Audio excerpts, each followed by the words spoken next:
Salut à tous et à toutes. Alors, ici c'est Portugal, la chaîne qui vous parle de l'immigration au Portugal. Dans cette chaîne, nous allons parler un peu concernant l'immigration, quel que soit par motif d'études, motif de travail, motif de santé, motif de tourisme. Alors, peu importe la raison par laquelle vous souhaitez immigrer au Portugal, ici c'est Portugal, c'est votre chaîne. Alors, moi je m'appelle Domingues, je suis angolaise et j'habite au Portugal dans la ville d'Aveiro. Donc, dans cette vidéo, je vais vous parler un peu concernant la formation professionnelle ici au Portugal. Et j'espère bien que vous allez aimer. On y va?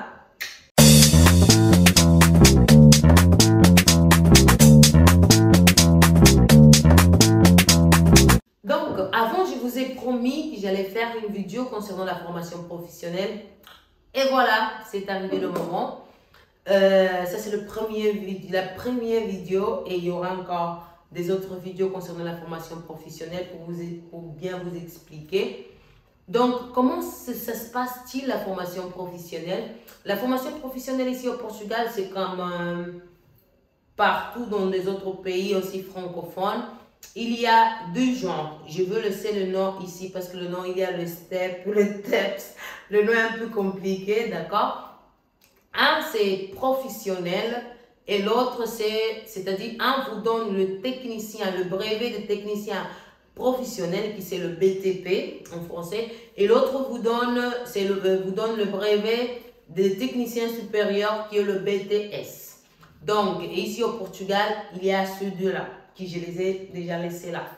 Et comment ça se passe-t-il, la formation professionnelle, comment on s'inscrit, où s'inscrit? En fait, ici au Portugal, il y a des universités, d'accord? Dans des universités, dans des campus universitaires, vous allez trouver le département, voilà, pour la partie des formations professionnelles et pour la partie des formations supérieures, d'accord? Donc, c'est-à-dire que la formation professionnelle est possible de le faire, oui, ici au Portugal. Dans les universités publiques, l'année coûte 600 €, d'accord? Et cette formation professionnelle, c'est 2 ans. Donc, ce montant de 600 €, c'est pour tout le monde, quel que soit étranger, quel que soit portugais, c'est une taxe réellement fixe pour tout le monde. Et ce montant est fixe dans toutes les universités publiques. C'est 600 €, d'accord? Peut-être on peut trouver dans des autres universités, ils ont quelques taxes, quelque chose un peu, mais sinon, le montant, c'est celui-là, c'est 600 €. Disons, pendant les 2 ans, vous allez dépenser juste 1200 € pour la formation professionnelle. Maintenant, comment est-ce qu'on peut s'inscrire? Comment est-ce qu'on peut le faire? Là, ça devient un peu difficile pour tous ceux qui se trouvent dans des pays francophones, pour tous ceux qui sont des francophones et qui se trouvent dans des pays francophones. Pourquoi je dis cela? Parce que différemment des universités, différemment de formations supérieures, d'accord? Pour la formation professionnelle, il n'y a pas ce truc de je m'engage à apprendre la langue. Donc, c'est obligatoire que la personne la personne parle déjà le portugais pour pouvoir entamer la formation professionnelle. C'est obligatoire. Et aussi, il y a des autres centres de formation professionnelle dans lesquels la personne va passer un examen d'admission. Il y a ceux qui demandent, ce n'est pas tous les centres, il y a des centres qui ne demandent pas l'admission. Les autres centres demandent faire un examen d'admission. Et une fois que vous avez postulé, vous avez été retenu, donc l'université ou le centre, l'institut professionnel va vous envoyer le document. D'accord? Et aussi, il y a plusieurs bourses pour les gens qui sont déjà ici au Portugal. Il y a des formations professionnelles qui sont subventionnées par l'Union européenne, d'où les étudiants, vous pouvez faire un exemple, une formation d'1 année ou bien de 2 ans dans un domaine quelconque, quel que soit dans le domaine des technologies, informatiques, tout ça, et cela sera payé. Disons, l'État va vous payer le déplacement, l'État va vous payer une bourse, va vous payer de l'argent en fait. Mais cela est plutôt applicable quand la personne se trouve déjà ici au Portugal, d'accord? Quand la personne est déjà ici souterrain, donc pour cela, c'est réellement applicable et les gens peuvent y bénéficier. Et je connais beaucoup de gens, eux ils cherchent même des gens pour pouvoir, il y a beaucoup de centres ici qui donnent des formations, même des formations de 3 mois, un exemple pour programmation avec Python, avec R, des programmations de tout comme ça, ou bien comment on appelle, dans le domaine de la construction civile, dans la mécanique, des formations de 6 mois. Il y a beaucoup de centres qui sont subventionnés par l'État.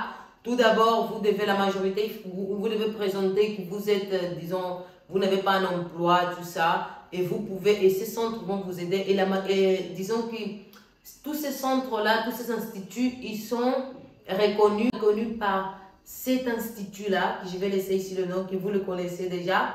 Voilà, cet institut pour la formation, pour l'emploi et la formation professionnelle, d'accord? L'Institut pour l'emploi et pour la formation professionnelle. Et ce sont eux qui s'engagent pour pouvoir, voilà, subventionner les gens. Et c'est un peu de cette façon que se passe la formation professionnelle au Portugal. Et beaucoup de ces centres, voilà, ils sont là, ils cherchent des gens. Moi-même, dernièrement, j'ai voulu... Je vais vous raconter quelque chose, oh my God. Dernièrement, j'ai voulu faire une formation que j'ai vue sur Facebook, m'est apparue comme ça, comme publicité, dans un centre. Il y avait une formation en ligne pour apprendre la langue. C'était pour apprendre la langue, je pense que c'était allemande ou bien espagnole. L'un des deux. Je pense qu'il avait choisi l'allemande. J'ai rempli le formulaire. Et puis, ils m'ont appelé, ils m'ont demandé tout ça. La seule contrainte qu'il m'avait demandé, il a dit, vous savez, comme ces formations sont toutes subventionnées par l'État, tout ça, donc il faut que nous ayons au moins des documents, quelque chose qui montre, à part votre carte de résidence, votre passeport, il faut aussi votre diplôme, même le diplôme de 9e année, votre diplôme de bac, doit être fait l'équivalence. Voilà, c'est ça. Mais moi, j'ai dit au monsieur, je n'ai pas l'équivalence de ce document. Il a dit, je dois aller dans un lycée et demander l'équivalence de mes documents pour pouvoir profiter de toutes ces formations gratuites. Voilà, mais moi, je dis, je ne sais pas combien, je ne suis pas encore vérifié au lycée combien cela pourrait me coûter parce que je vous assure, le paquet de formations que eux proposaient, c'était excellent. Je vous assure. Je vais laisser même ici pour que vous puissiez voir qu'est-ce qu'ils proposent. Ce sont tous des formations gratuites. Vous ne payez rien. Il y a ceux qui ont live, il y a ceux qu'il faut aller sur place sur leur centre. D'accord? Donc, c'est de cette façon qui se passe ici au Portugal concernant la formation professionnelle.